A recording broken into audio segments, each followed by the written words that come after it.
Hey everybody, it's your favorite girl back with another video. Hi everyone, happy new year, happy 2020. It's clear vision, which obviously I don't have. So let's hop into the video. Today we're going to talk about Tyler Perry's Netflix film, A Fall from Grace. Now, normally if you watch my videos, I don't really go into spoilers. I just kind of give you a basis synopsis of the film, but I might spoil a little bit in this one. So if you haven't seen the movie and you want to watch it, I suggest you click out of the video right now, because this is your warning that there might be a little bit of spoilers. So if you continue, that's on you. Now, I did take notes. I took notes. I wrote it down on a notebook. Gosh, so unprepared, guys. I took notes. Okay, and I had some things I wanted to discuss in this film. So this is a little different from Tyler Perry, I believe. I don't think I've ever really seen like a psycho thriller type from him, really. Usually it's about like abusive relationships and stuff like that. Like, this was kind of it as well, but with a twist, like a major twist. Okay, like, ooh, girl.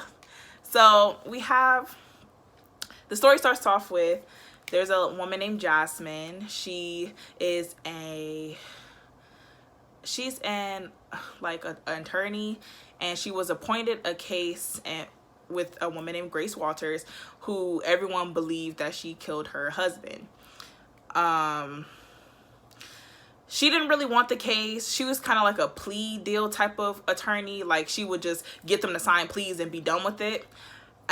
But something about this case and things like that made her think differently about it. And she interviewed Grace's best friend, who was Sarah. And so she wanted to know more about the story. And so Grace started telling her like how she met this guy. She met him at an art gallery. His name is, what was his name? I can't remember his name. And I just saw the movie. That's crazy. Shannon. Okay. Because his name was I've never met a guy named Shannon, but his name was Shannon. And so there was like a whole bunch of red flags. Okay. So like, he sent her flowers and stuff to her job, and after they met at the art gallery. And I find that kind of weird, because it's like, how did you know where she worked? Because she didn't tell you. And he was like, oh, well, because I got it from your name on the guest list. But it's like, she put her name on the guest list. She didn't put her address. So it was like, that was kind of creepy. So it was like, if he looked, if he knew that about her, what else did he know about her, you know? And like, another red flag was, she like waited like a few days to contact him. And he was like, why did you take so long to contact me back? And it was just like, because maybe she had other options. Like, she had just gotten out of a divorce. Like, she said she hadn't had nobody touch her in 25 years. So, like, I don't know if that's how long she had since, whatever. And then he said like he was always going to be 100% truthful, and that's a lie, and that's a red flag, because no one is 100% truthful. And he kept asking like what her ex-husband did, and she was telling him like, oh, well, my ex-husband, like, he owns a mortgage company. And that is like, he kept asking like what they did and stuff, and this is like, why are you so concerned about her money? You know, that's another red flag. Like, he kept asking about her money. And then he wanted to go inside her house after only knowing her for like a few weeks.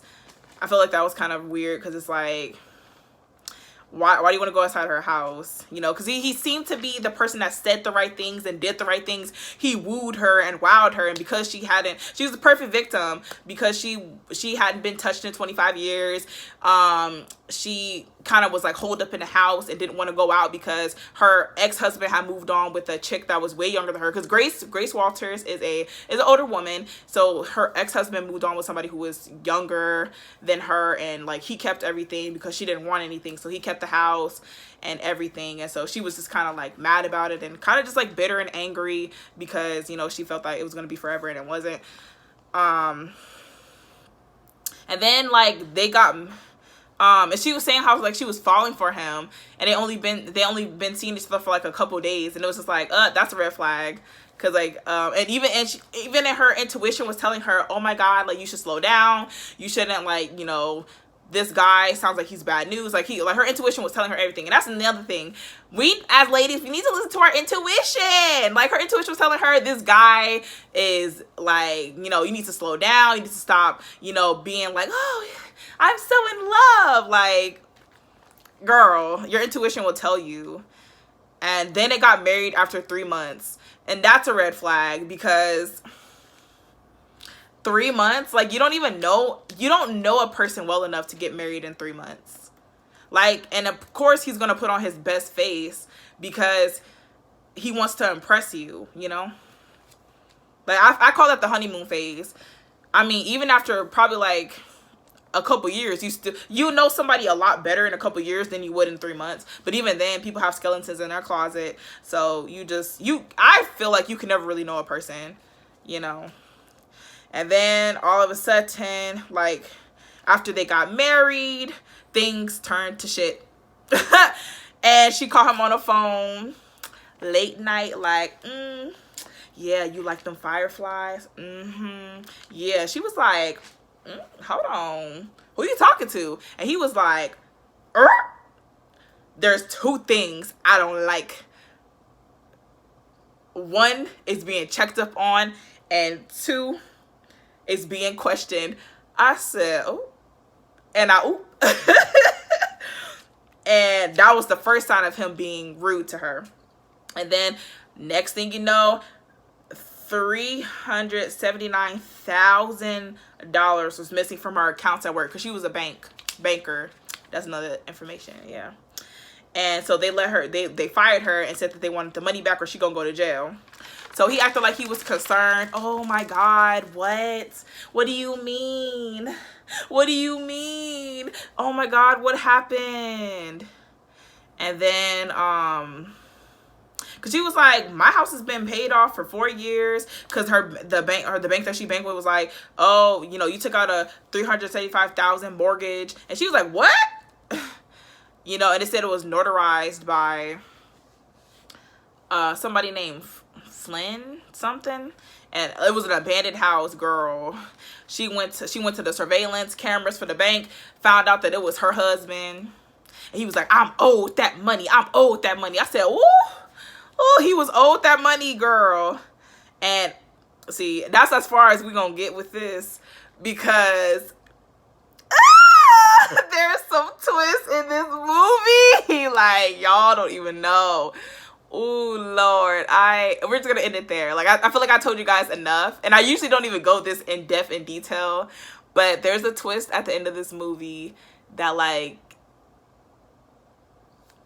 you ain't gonna see coming. And we can talk about it in the comments if you saw the movie. But, you know, that's that on that. And with that, bye. And go watch the film. Support Black entertainment.